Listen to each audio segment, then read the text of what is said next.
Hello students, welcome to the KG classes with Kusum Gupta. आज का topic है conditional conjunctions. Conjunctions तो आपको पता चल ही चुकी हैं। आई एम श्योर आपने मेरी प्रीवियस वीडियो देखी है। अगर नहीं देखी तो मैं उसका लिंक इस वीडियो के साथ भेज दूंगी। और रह गई बात कंडीशन की, तो कंडीशन होता है शर्त। वो शर्त नहीं जो दो दोस्त आपस में लगा लेते हैं। शर्त है किसी काम के होने से पहले की वजह। मतलब आप बहुत तरक्की कर सकते हो, पर शर्त यह है कि आप बहुत मेहनत करो।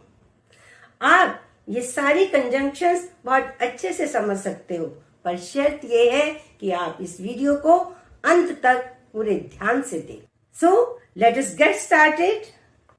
सबसे पहले है इफ एंड वेदर। इन दोनों का ही मतलब अगर होता है। आपने नरेशन करते हुए देखा होगा कि इफ और वेदर दोनों ही इंटरचेंजेबल है। आप चाहे इफ लगाओ चाहे वेदर लगाओ, दोनों का मतलब भी सेम होता है। लेकिन कंजंक्शंस में ऐसा नहीं है। तो हम ध्यान से देखें। If you press this button the fan starts.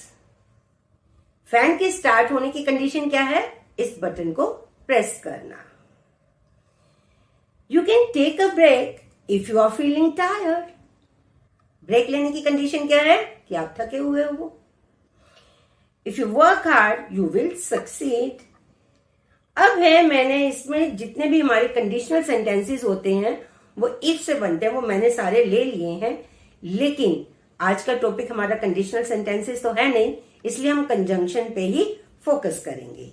फिर भी if I were a bird I would fly.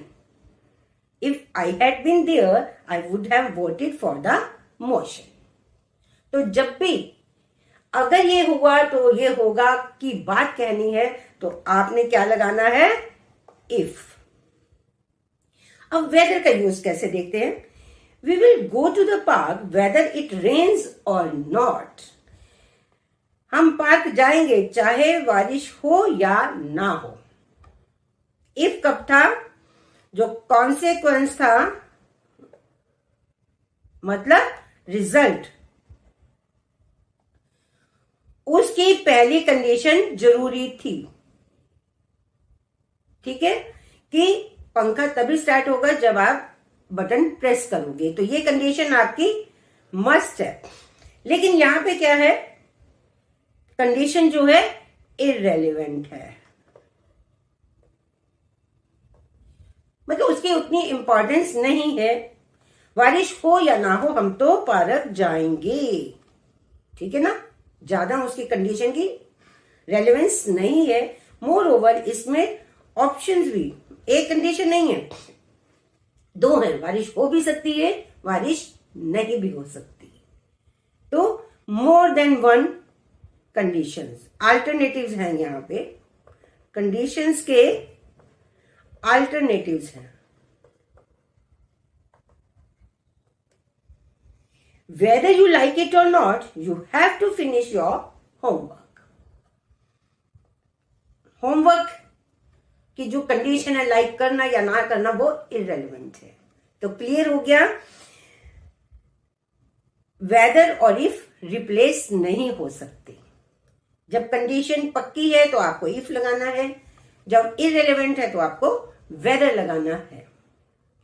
और एक और बात कि वेदर के साथ ही आपके जो ऑप्शंस के अल्टरनेटिव हो सकते हैं, तो इसलिए हम इफ के साथ और या फिर और नॉट का यूज नहीं करते। ये जो ऑप्शन है ये सिर्फ वेदर के साथ ही लगती है, इफ के साथ नहीं लगती। क्लियर बच्चों? ये बहुत बड़ा पॉइंट है, क्योंकि जब आपको एरर्स का क्वेश्चन आता है ना, तो वो इफ के साथ ये क्लॉज भी लगा देते हैं। We will go to the park if it rains or not. वो if it rains or not भी लगा देंगे, तो वहां पे आप एरर को पकड़ लीजिए। और नॉट जो है रिडंडेंट है, उसकी वहां पे जरूरत नहीं है। लेकिन जब ये अनसर्टेनिटी है ना, बारिश होगी या नहीं होगी, अनसर्टेनिटी है, तो आप इफ और वेदर को रिप्लेस कर सकते हो। जैसे I don't know if he will come, I don't know whether he will come. यहां तक तो ठीक है, लेकिन अगर कम और नॉट लगा दिया तो आपकी ऑप्शन क्या होगी? Only weather. याद रखना, एरर्स हो ओमिशंस हो, आपको ये चीज दोनों में हेल्पफुल रहेगी। अब आप सोच रहे होंगे कि हर सेंटेंस अगर इफ से बन जाता है तो मैंने जो एक लंबी सी लिस्ट स्टार्ट में ही दिखाई थी तो उसकी क्या वैल्यू है, क्या ही जरूरत है? हर सेंटेंस को इफ से बना देंगे। लेकिन बच्चों, अगर आप कोई प्रेजेंटेशन दे रहे हो या फिर कोई पैराग्राफ या ऐसे लिख रहे हो और आप हर दूसरे सेंटेंस में इफ लगा दोगे तो आपकी राइटिंग स्किल का कितना पुअर इंप्रेशन जाएगा। मेरी बात पे अगर विश्वास नहीं है तो देखो, हम ये पैराग्राफ पढ़ के देखते हैं, ठीक है? आपको डिफरेंस समझ आ जाएगा। If you want to bake a cake, provided that you have all the ingredients, you can start mixing. Otherwise, you will need to go to the store. In case you decide to add chocolate chips, then you make sure they are evenly distributed. Unless you prefer them all on top. Supposing you don't have enough sugar, you might use honey. Although it will change the flavor. Only if you preheat the oven will the cake bake properly.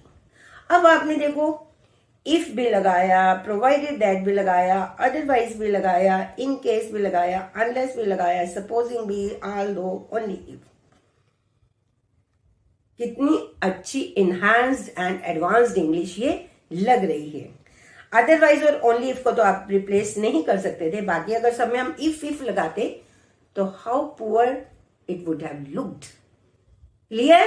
तो अब आप ध्यान से आगे की video देखिए ताकि आपको इन सब का यूज आ जाए। वैसे तो सबका ऐसा लगता है कि सबका यही मतलब है, वरना, अगर, लेकिन यूसेज में जो थोड़े थोड़े छोटी छोटी डिफरेंसेस है वो आपको क्लियर हो जाएंगे। अब आता है अनलेस एंड अनटिल। इन दोनों का मतलब है जब तक नहीं। जो इसमें नॉट है वो इंक्लूडेड है, इसलिए अनलेस जो है सेट्स अ नेगेटिव कंडीशन। शर्त जो है आपकी वो नेगेटिव में ही रहेगी। नेगेटिव का मतलब ये है कि आप नॉट नहीं लगाएंगे अनलेस में नॉट लगा हुआ है। एग्जाम्पल देखो, how can I start my work unless I get clear instructions. कि जब तक मुझे क्लियर इंस्ट्रक्शन नहीं मिलती तो मैं अपना काम स्टार्ट नहीं कर सकता। मतलब काम स्टार्ट करने की कंडीशन क्या है? Clear instructions. एक और देखो, I will not go to the party unless you go too. कि भी अगर तुम नहीं जाओगे तो मैं पार्टी में नहीं जाऊंगा। तो अब आप सोचोगे कि मैंने तो कहा था नॉट नहीं लगेगा, लेकिन यहां नॉट लगेगा क्योंकि ये तो रिजल्ट है ना। अनलेस वाली कंडीशन क्या है? वो पॉजिटिव ही है, ये आपकी पॉजिटिव ही है। आप यहां नहीं कह सकते unless you do not go there. समझ आ गई? अनलेस में नॉट इंक्लूडेड है। रिजल्ट में नॉट आ सकता है कि अगर तुम नहीं जाते, क्या तो हम हिंदी अगर देखें तो अगर तुम नहीं जाओगे तो मैं भी पार्टी में नहीं जाऊंगा। लेकिन अनलेस में नहीं लगा हुआ है तो यहां पे आप नहीं लगा रहे हो और यहां पे लगा रहे हो। She would have been there unless she was stuck in traffic. अब ये नहीं है कि पास्ट में ही लगेगा, फ्यूचर में लगेगा, प्रेजेंट में लगेगा, ये सब में लगता है। अब आपके पास पास्ट का एग्जाम्पल है कि वो यहां आ गई होती, कौन सी कंडीशन अगर फुलफिल हो जाती? ट्रैफिक में वो ना फंसी होती। क्लियर बच्चों? अनलेस का यूज तो अब आपको क्लियर हो गया ना। अनलेस जब तक नहीं, ये कंडीशन है। और फिर अनटिल में क्या फर्क है? Until sets A point of time. Unless आपको एक कंडीशन बताएगा, सिचुएशन देगा, लेकिन ये आपको पॉइंट ऑफ टाइम बताएगा और ये भी नेगेटिव इसमें इंक्लूडेड है। और तीसरी बात क्या है इसकी कि जब तक वो पॉइंट ऑफ टाइम नहीं आ रहा उससे पहले होने वाला एक्शन जो है कंटिन्यूएशन में है, तब तक वो काम होता रहेगा। एग्जाम्पल देखें, I will wait here until the rain stops. Point of time जब बारिश रुकेगी, ठीक है ना। लेकिन तब तक मैं क्या करता रहूंगा? वेट करता रहूंगा। जो वेटिंग की प्रोसेस है वो कॉन्टिन्यूड रहेगी। Clear? Continued. Point of time भी समझ आ गया। पॉइंट ऑफ टाइम का मतलब नहीं, जरूरी नहीं है कि आपको मंडे 7 o'clock जनवरी ये बताया होगा। पॉइंट ऑफ टाइम का मतलब है कि एक काम जब वहां पे हो जाता है, wait here till the doctor arrives. Doctor arrive कोई एक प्रोसेस या कंडीशन नहीं है, ये पॉइंट ऑफ टाइम ही बता रहा है। एक और एग्जाम्पल भी दिया है, आई will not give up until I succeed, कि जब तक मैं सक्सेसफुल नहीं हो जाता तब तक मैं इस काम को नहीं छोड़ूंगा। गिव अप का मतलब पता है ना आपको? छोड़ना। क्लियर? ये प्रेजेंट में है और इसका रिजल्ट जो आ रहा है फ्यूचर में है। अंटिल का यूज आ गया। आई वेटेड अंटिल मिडनाइट, अरे वो भी आ गया। मैं आपको बता रही थी कि पॉइंट ऑफ टाइम का मतलब ये नहीं है। अगर ये पॉइंट ऑफ टाइम होगा तो ये क्या बन जाएगा? प्रेपोजिशन। कंजंक्शन तो आपको पता ही है ना, दो clauses, I succeed, subject verb, subject verb. जब इसके बाद नाउन आ जाएगा तो ये बन जाएगा प्रेपोजिशन। अब क्लियर हो गया आपको? एरर्स करते हुए भी ध्यान रखना। अब है एज लॉन्ग एज। इसका मतलब ये है, आपको टाइम बता रहा है कि ये काम कब तक होगा, जब दूसरा काम हो रहा होगा। ठीक है? अब ये बता रहा है आपको duration of time. Point of time में क्या था? अंटिल। ड्यूरेशन ऑफ टाइम में एज लॉन्ग एज या फिर सो लॉन्ग एज। ये पॉजिटिव कंडीशन है, उसमें नेगेटिव थी क्योंकि अन जो था वो नॉट को डिनोट कर रहा था। ये पॉजिटिव कंडीशन रहेगी और आपको ड्यूरेशन बताएगी। आपको याद है परफेक्ट कॉन्टिन्यूअस में क्या होता है? पॉइंट ऑफ टाइम के लिए क्या लगाते हैं हम? सिंस। पीरियड ऑफ टाइम के लिए हम क्या लगाते हैं? फॉर। ऐसे ही इसके अंदर अगर पॉइंट ऑफ टाइम है तो वो अंटिल है। एग्जाम्पल देखो, as long as it is sunny we can go to the park. Park जाने की कंडीशन क्या है? The weather is sunny. कि जब तक, देखो पीरियड हो गया ना, आपको ये तो नहीं बताया कि अभी सन आया उसके बाद वो डिसअपियर हो जाएगा। तो जब तक सन है तब तक हम पार्क में जा सकते हैं। दोनों ड्यूरेशन बता रही हैं। You can have the toy as long as you share it. तब तक खिलौना रख लो जब तक आप दूसरों को खेलने दोगे, उससे दूसरों के साथ शेयर करोगे। क्लियर हो गया ना आपको ड्यूरेशन और पॉइंट ऑफ टाइम का difference? Good. You can use my computer so long as you do not delete anything important. ठीक है? So long का भी मतलब है जब तक, पीरियड ऑफ टाइम, कि अगर आप इसे रख सकते हो अगर मेरी कोई इंपॉर्टेंट फाइल डिलीट नहीं करोगे। ये भी आपका कंडीशन है और so long as यूज हो रहा है। You can stay at our house as long as you want. यहां पे ये बता रहा है duration. You can stay at our house as long as you want, जितना तुम चाहते हो। ठीक है?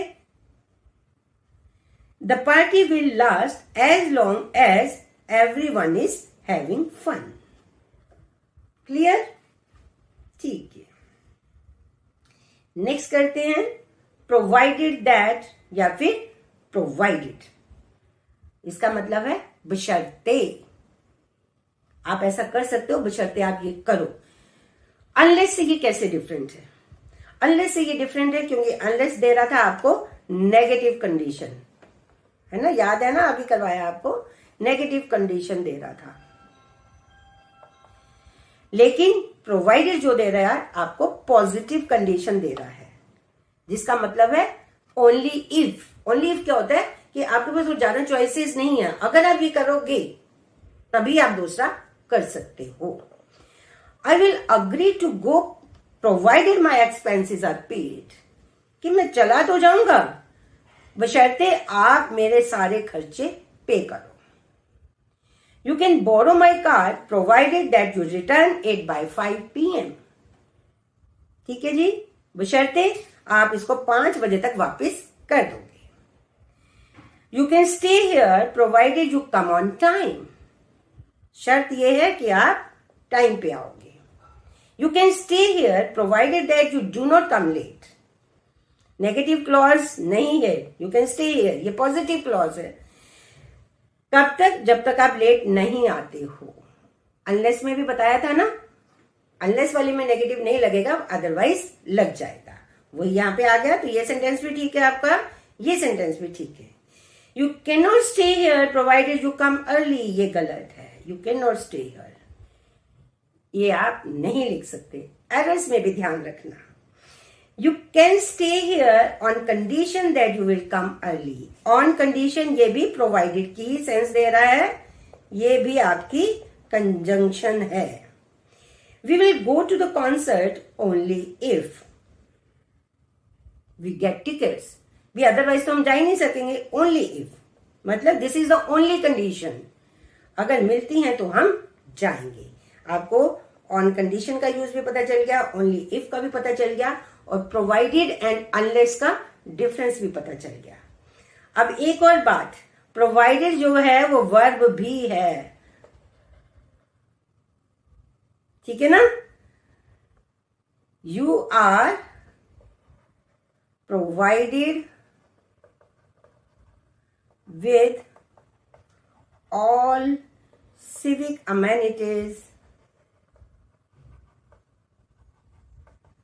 here। यहां पे आपको सारी सिविक अमेनिटीज दी जाएंगी, दी जाती हैं, तो ये प्रोवाइड हो गया देना। नेक्स्ट देखें, अदरवाइज या एल्स, वरना।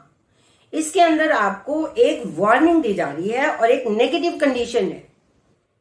ये करोगे वरना आपके साथ ऐसा हो जाएगा, मतलब नेगेटिव वार्निंग के साथ। जैसे you must submit your application by Friday.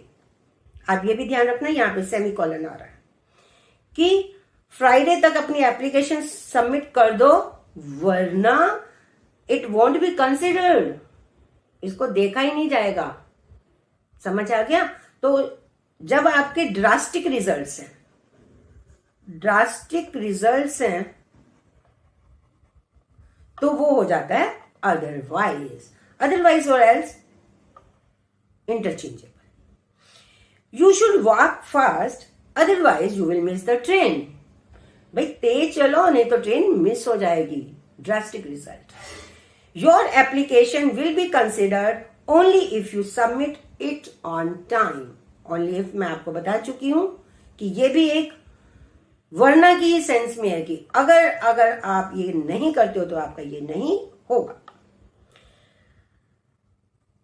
हाँ, ये कंजंक्शन ऑफ कॉन्ट्रास्ट साउंड कर रहा है यहां पे, लेकिन कंडीशन भी है कि आपको ये, अगर आप चाहते हो कि आपकी एप्लीकेशन को देखा जाए तो आप ये कंडीशन पूरी कर दो। क्लियर? कॉन्ट्रास्ट और कंडीशन मिक्स्ड अप हो गया। The weather was cold otherwise we had a great time. मौसम ठंडा था, लेकिन फिर भी हमारा टाइम बहुत अच्छा रहा। अदरवाइज यहां पे वरना नहीं है, फिर भी। यहां पे क्या मतलब आ रहा है इसका? फिर भी। Everyone thought he was guilty, but the truth was otherwise। यहां पे ये कंजंक्शन नहीं है, कंजंक्शन यहां पे क्या है कि बट, कॉन्ट्रास्ट की। यहां पे अदरवाइज का मतलब कि अदरवाइज का मीनिंग आ रहा है कि कुछ सच्चाई तो कुछ और ही थी। तो यहां पे आप ध्यान रखना, ये कंजंक्शन नहीं है। अगर आपको ऐसा कोई सेंटेंस दिया जाता है तो आपकी कंजंक्शन बट है, अदरवाइज तो वो सिंपल अपना मीनिंग बता रहा है कि सच्चाई कुछ और थी। अब लेस्ट और अदरवाइज में क्या डिफरेंट है? लेस्ट का मतलब भी यही है, वरना, लेकिन ये क्या है? शोज कंसर्न, ये चिंता जताता है। वो आपको वार्निंग दे रहा था, ये जताएगा चिंता, कहीं ऐसा ना हो जाए, देख के संभल के कहीं गिर ना जाओ, तो वो चीज होगी लेस्ट। और लेस्ट के यूज में आपको क्या क्या ध्यान रखना है? यहां पे सब्जंक्टिव आते हैं। सब्जंक्टिव समझते हो कि ही फॉल, यहां पे वो रूल्स नहीं होते, वर्ब की रूट फॉर्म लगती है। ही रैन लेस्ट ही बी लेट, यहां पे बी लग गया, सब्जंक्टिव। वो भागा ताकि वो लेट ना हो जाए।